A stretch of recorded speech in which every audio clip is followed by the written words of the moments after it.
வாழ்க வையகம், வாழ்க வையகம், வாழ்க வளத்துடன். ஆசி பாட்காஸ்ட் அன்பர்களுக்கு வணக்கங்களையும் வாழ்த்துக்களையும் தெரிவித்துக்கொண்டு, டியர் ஃப்ரெண்ட்ஸ், நீங்களும் உங்கள் குடும்ப உறுப்பினர்களும் எல்லா வகையிலும் மேன்மை பெற, வெற்றி பெற நேச்சர் ஹெல்ப் பண்ணணும்னு வேண்டிக்கிறேன். இந்த நேரத்தில் நாம் மற்றவர்களை கர்ஸ் பண்ணக்கூடாதுன்னு சொல்லுவாங்க. நம்ம அடுத்தவங்களை சபிக்கும்போது அது திருப்பி நமக்கே வரும் பின்னாடி அப்படின்னு சொல்லுவாங்க. அதே மாதிரி தான் பிளெஸ்ஸிங்ஸும், ஆசீர்வாதங்கள். இந்த ஆசி பாட்காஸ்ட்டில் நம்ம சொல்ல நினைக்கிறது என்ன அப்படின்னு சொன்னால், வாழ்க அப்படின்னு சொல்லும்போது அந்த நாக்கு மடங்கி டங்க் மேலே டச் ஆகும். தமிழில் மட்டும்தான் இது மாதிரி ஆகும். வாழ்க. ஒளிகன்னு சொல்லும்போது டச் ஆகாது. இந்த வாழ்க அப்படின்னு சொல்லும்போது அது டச் ஆகும். அது லம்பிகா யோகம்னு ஒரு நிலை இருக்குது.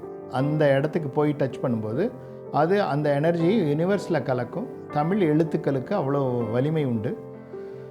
வாழ்க முடன்னு முடிக்காமல் வளத்துடன் முடிக்கும்போது நமக்கு என்ன ஆகும் அப்படின்னு சொல்லும்போது ப்ராஸ்பெரிட்டி நமக்கும் ஏற்படும், அவங்களுக்கும் ஏற்படும்.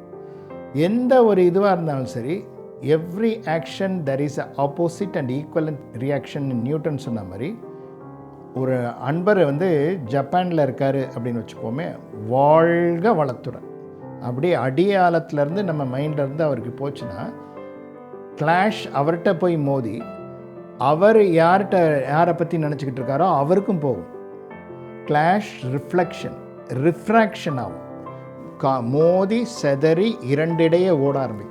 கிளாஷ், ரிஃப்ராக்ஷன், பெனிட்ரேஷன் ஆகி அப்புறம் இன்ட்ராக்ஷன் ஆகும். அங்கெல்லாம் போயிட்டு ஊடுருவி போய் பிரபஞ்சத்தில் கலந்து திருப்பி நம்மக்கிட்டே வரும். பூமராங்னு சொல்லுவாங்க ஆஸ்திரேலியாவில். அப்படி ஒரு டிஸ்கை வச்சு பறவை அப்படி அடிப்பாங்க. அடிச்சுட்டு திருப்பி நம்ம கைக்கே அது வரும். அதனால பெரியவங்க சொல்லுவாங்க அது எல்லாமே குரான் எடுத்துக்கிட்டாலும் சரி, பைபிளில் எடுத்துக்கிட்டாலும் சரி, பகவத்கீதை எல்லாத்துலேயுமே பாரதி சொன்னது போல், பகைவனுக்கு அருள்வாய் நன்னெஞ்சே, பகைவனுக்கு அருள்வாய். இது என்ன சொல்கிறார் பாருங்க, நன்னெஞ்சுன்றார். பாட்டம் ஆஃப் அவர் ஹார்ட்டில் நம்ம போயிட்டும் போது மிருக உணர்வை தாண்டி போயிடும். அடி ஆழத்துக்கு போகும்போது அந்த அடி ஆழத்துக்கு போகிறத தான் நம்ம ப்ரேயர்னு சொல்கிறோம், மெடிடேஷன்னு சொல்கிறோம். அடி ஆழத்துக்கு போய் கடந்து உள்ளே போய் பழகும்போது கடவுள் தன்மை நம்மக்கிட்ட இருந்து வெளிப்படும். அதனால நம்ம டெய்லி ப்ரேயர் பண்ணி எல்லாரையும் ப்ளஸ் பண்ணிக்கிட்டே இருக்கணும். பக்கத்து வீட்டில் யாரோ பிரச்சனை பண்ணுறாங்க அப்படின்னு சொன்னால் அவங்ககிட்ட சண்டைக்கு போகிறதா, போலீஸ் ஸ்டேஷனுக்கு போகிறதா இப்படி நினைக்காம, தூய்மை அடையட்டும், மேன்மை பெறட்டும் அப்படின்னு ப்ளஸ் கொஞ்சம் பேஷன்ஸை இம்ப்ரூவ் பண்ணிக்கிட்டு டாலரன்ஸ், அட்ஜஸ்ட்மெண்ட், சாக்ரிஃபைஸிங்லாம் இன்க்ரீஸ் பண்ணிக்கும் போது அது நம்ம உடம்புக்கும் நல்லது. போதி தர்மா தான் மார்ஷியல் ஆர்ட்டை சொல்லி கொடுத்தவர். போதி தர்மா சைனாவில், ஜப்பான்லாம் போகும்போது ஒருத்தரை பார்க்குறாரு. அவர் ஜாப்பனீஸ் ஒருத்தரை மீட் பண்ணுறாரு. போதி தர்மா ராக்ஸு, மெடோஸு எல்லாத்தையும் லவ் பண்ண சொல்கிறார். எல்லாத்தையும் நேசிக்க சொல்கிறார். அப்போ அவர் சொல்கிறாரு போதி தர்மா கிட்ட, நான் எல்லாத்தையும் நேசிக்கிறேன், ஆனால் ஒன்று முடியல. நீங்கள் லவ் யுவர் என்ன முடியலன்னு கேட்குறாரு. லவ் யுவர் நெய்பர்னு சொன்னீங்களா, அது மட்டும் என்னால் முடியவே இல்லை. ஒரு ஆள் அந்த பார்த்தாலே எனக்கு கோவம் வருது. அவர் ஏதோ ஒரு எதிர்மறையான சக்தி, அவர்கிட்ட நெகட்டிவ் ஃபோர்ஸ் இருக்குது. இல்லை அதை பற்றி, அவர்கிட்ட இருக்கிற சக்தியை பற்றி நீ பொருட்படுத்தாத, நீ அவரும் நல்லா இருக்கணும்னு ப்ரே பண்ணி அவரையும் ப்ளஸ் பண்ணு அப்படின்னு சொல்கிறார். அவர் எவ்வளோ எக்ஸ்பிளைன் பண்ணுறாரு. ஏன்னா தொடர்ந்து எவ்வளோ மெடிடேஷன் பண்ணாலும் பொத்தல் உள்ள பாத்திரத்தில் தண்ணியை ஊற்றுனா என்ன ஆகும்? ஹோல்ஸ் இருந்ததுன்னா தண்ணி வெளியே போயிடும். அது மாதிரி மெடிடேஷன் பண்ணுறேன்னு சொல்லிவிட்டு ஒரு 5 நிமிஷம் கோவப்பட்டோன்னா வெறுப்பில் எல்லாமே காணான்னு போயிடும். அதனால் அவர் எவ்வளோ கன்வின்ஸ் பண்ணி சொல்கிறாரு போதி தர்மா, இல்லை அவரை நீ வெறுக்கக்கூடாது அப்படின்னு சொல்கிறாரு. ஆனால் அவர் நோ மாஸ்டர், ஐ காண்ட் அப்படின்னு சொல்கிறார்.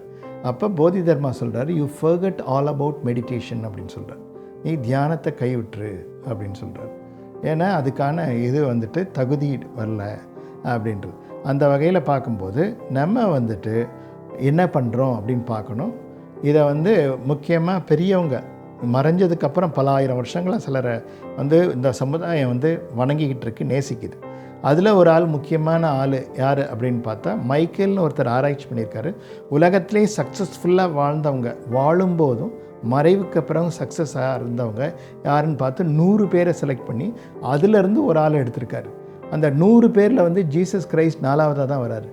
முதல் ஆள் யார் அப்படின்னு சொன்னால் நபிகள் நாயகம் ஸல்லல்லாஹு அலைஹி வஸல்லம் அவர் வாழ்ந்தபோது அரசியல் தலைவராகவும் ஆயிட்டார், ஆன்மீக குருவாகவும் ஆயிட்டார். ரெண்டுமே இருந்தது. இப்போ நம்ம சொல்கிறோம் இல்லையா, கிளின்டன் சொல்கிறோம், ஒபாமான்லாம் சொல்கிறோம், அவங்கக்கிட்டலாம் இல்லாத பல மடங்கு சக்தி. இப்போ அரேபியான்னு சொல்கிறது, ஓமன்னு சொல்கிறது, கத்தார்னு சொல்கிறது, எல்லாம் அவர் கண்ட்ரோலில் இருந்தது. எல்லா ப்ராஸ்பரிட்டியும் அவர் கண்ட்ரோலில் இருந்தது. ஆனால் அவர் கைத்துக்கட்டில் தான் படுத்திருப்பார். அவர் மிக எளிமையாக இருந்தார். அவர் வாழ்க்கையில் ஒரு ஆரம்பத்தில் ஒரு இது நடந்துச்சு. எப்போவுமே நம்ம வந்து அவசரப்படக்கூடாது, நிதானமாக இருக்கணும். எடுத்த உடனே நம்மளை எல்லோரும் வந்து அக்செப்ட் பண்ணிக்க மாட்டாங்க. எதிர்ப்பு, ஏளனம், இகழ்ச்சி இதெல்லாம் நம்ம சந்திக்கணும். அவமரியாதையெல்லாம் சந்திச்சுட்டு அப்புறம் தான் வருவோம். இப்போ நபிகள் நாயகம் வந்துட்டு அவர் வந்து வாழ்க்கையில் அவர் ஃபஸ்ட்டு கூட இருந்த நபித்தோழர்கள்னு சொல்லுவாங்க, அவங்கெல்லாம் பாராட்டி இவர் வந்து இறை தூதர்னு சொல்கிற போது எதிர்ப்பு ஜாஸ்தி ஆயிடுச்சு. அவருடைய நண்பர்களை உதைக்க ஆரம்பித்தாங்க. இவர் ஒரு வீட்டு பக்கம் நடந்து போகும்போது ஒரு அம்மா என்ன பண்ணும், டெய்லி குப்பையை தூக்கி மேலே போடும்.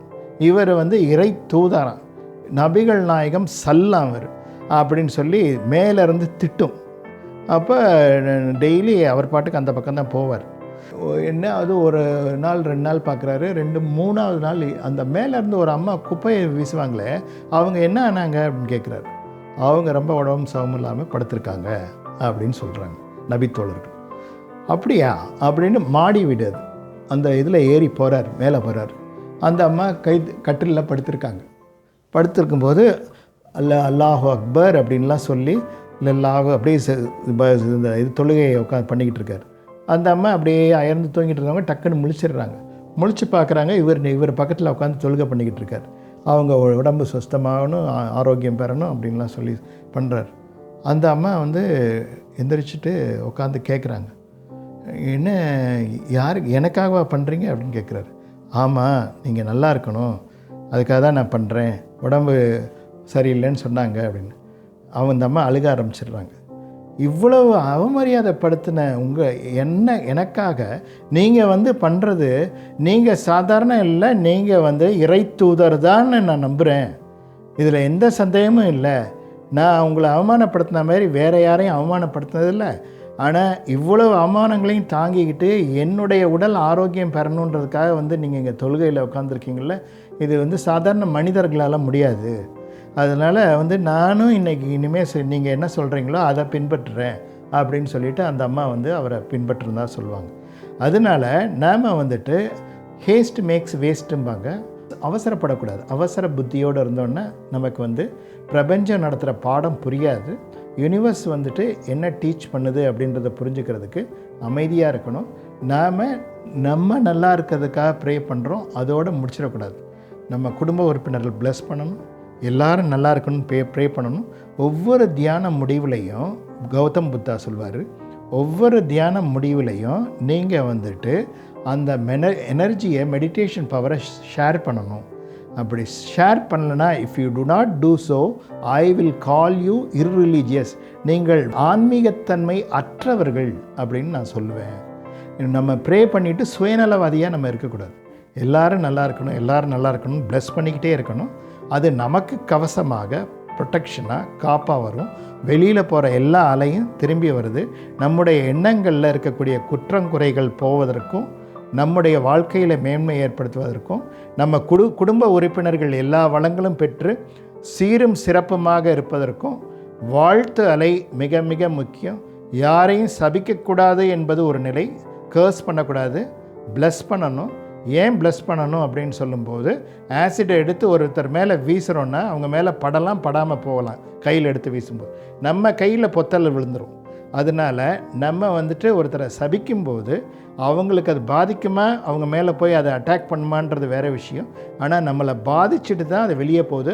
அதைத்தான் வள்ளுவர் சொல்கிற போது, சினம் என்னும் சேர்ந்தாரை கொல்லி அப்படின்றார், இனம் என்னும் ஏமாப்புனையை சுடும் அப்படின்றார்.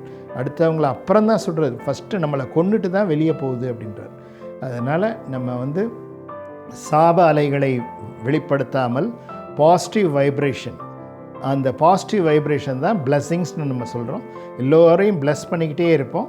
பகைவனுக்கருள்வாய் நன்னெஞ்சே என்று சொன்னது போல, பகை உணர்வோடு யாரேனும் இருந்தால், எதிர்ப்புகள் ஏளனம் செய்தால், அவர்களும் தூய்மையும் மேன்மையும் பெற வாழ்த்திக் கொண்டே இருப்போம் என்று கூறிக்கொண்டு, ஃப்ரெண்ட்ஸ், உங்கள் அனைவருக்கும் மீண்டும் வணக்கங்களையும் வாழ்த்துக்களையும் தெரிவித்துக்கொண்டு, உங்கள் வாழ்க்கையிலே கற்பனைக்கு அப்பாற்பட்ட மேலான உன்னதமான மாற்றங்கள் ஏற்பட நேச்சர் ஹெல்ப் பண்ணணும்னு வேண்டிக்கிட்டு நிறைவு செய்கின்றேன். வாழ்க வளர்த்து. RC Podcast by MS Ravi Shankar Raja.